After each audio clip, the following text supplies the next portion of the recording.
دا خبر یاد وساتئ دا الله یو قانون دی دا الله سبحانه وتعالی یو سنت دی کله چې یو بنده د مخلوق د پاره د راضي کولو لپاره خپل خالق حقیقي ناراضه کی الله به هغه مخلوق پر د باندې مسلط دی بیا به هغه د پر سټ کې ورسپوري د پر سر به ورسپوري بیا به د هغه څخه در ټولو زیات په تکلیف ځکه د خپل خالق حقیقي خپل رب د دغه مخلوق د راضي کولو لپاره رب ناراضه کی الله ناراضه کی الله سبحانه وتعالی دغه مخلوق پر د باندې مسلط دی د بیلګې په توګه به درته وایم نن زموږ د معاشرې کې دغه حالات دي د خپل اولاد د مستقبل د سمېدو لپاره د اولاد د راضي کولو لپاره چې اولاد مې یو لوړې عهدې ته ورسېږي اولاد ته مې یو لویه سرمایه پاته سي اولاد مې یو ښه بنګله و موټر ولري اولاد مې یو ښه عصري تعلیم ولري چې بیا یا ډاکټر وي دته پیسې را رواني د دې دپاره پلار هر قسمه ګناه کوي غلا هم کوي خدای نه خسته درواغ هم وایي دوکه هم کوي دپاره د دې چې دا پیسې ډېرې کم اولاد ته یو شی پرېږدم او زما اولاد سبا خوشحاله وي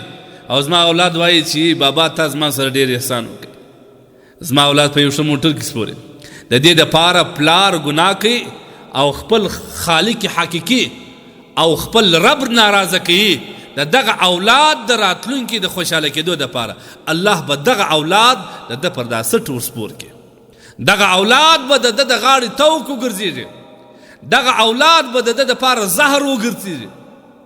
او د ده مرګ به د دغه اولاد څخه دا موږ تاسې لیدلي کوم کسان چې د اولادو د راتلونکي دپاره د دنیا د سمېدو فکر کوي د آخرت فکر نه کوي د دنیا د سمېدو فکر کوي یا پیسې ورته ډېري یا پر یو عهده یې دري یا یو ډاکټر ځینې جوړي چې سبا پیسې ورته را رواني یا د یو ښه موټر و بنګلې و جایداد بندوبست ورته کوي واورئ دغه اولاد چې ځوان سوی وي بیا د دغه پلار د غاړې توک ګرځېدلی لهذا خپل اولاد دا په قرآن باندې سنبال وساتئ په اسلامي روزنه یې سنبال وساتئ لومړی الله په وپېژن لومړی کلمه په وپېژنه لومړی قرآن ور زده کړه لومړی د قرآن احکامات ور زده کړه لمونځ ور زده کړه بیا عصري تعلیم هېڅ عیب نه دی بیا یې عصري تعلیم ته کړه بیا به دا ستا دپاره د راتلونکي دپاره یو لویه سرمایه وي لیکن موږ بل فکر لرو موږ چې زموږ اولاد به په دې خوشحاله سي یا به په دې زما د راحت او د سکون ذریعه وګرځېږي چې دې ښه دولت ولري هغه چې دولت پیدا کړي په عیاشي باندې واوړي پلار بیا هلته په یو نرسنګ هوم کې جمع کړي دا خارجي مملکتو کې دا شی سته کله چې بابا سپین ږیری سي یا شپېته کلن سي بیا یو ځای ورته جوړ سوی د نرسنګ هوم دی غالبا دا به ورته وایي هلته یې جمع کړي بیا پوښتنې ته لا نه ورځي حضرت تقي صاحب یو واقعه نقل کړی ده وایي کراچي کې هم داسې بچی خپل پلار روزي چې عصري تعلیم ورباندې وکړي بیا یو لوی غټ منیجر ځینې جوړ سو بیا چې کله بابا سپین ږیری سو هلته یو چاته ووایي چې دا زما پلار روزه زه تا د خپله خرچه درکوم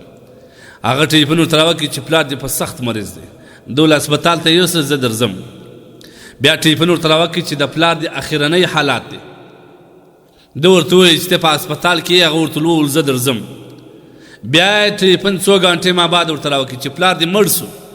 ده ویل دا زما د پلار مرګ زما دپاره یو لویه صدمه ده